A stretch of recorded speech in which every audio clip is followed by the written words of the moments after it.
Hi, I'm Holly Pike. If you'd like a trial of the Generation software that I use for digitizing, please visit trygenerations.com. This video is a recording of a live video I did for my previous students. You may hear references to You Can Digitize or YCD. That's my old website that is now closed. My new website is digitizingschool.com. If you like this video, please give us a thumbs up.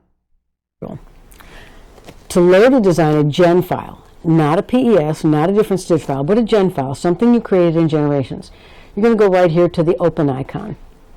Mine happened to open up on the desktop, and you'll notice it says house.gen. I'm going to select that and click OK.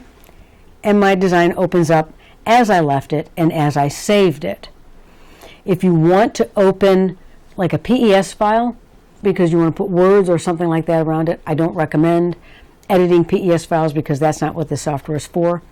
You can go to File and Import, and you can open like a PES file. You can go ahead and open that.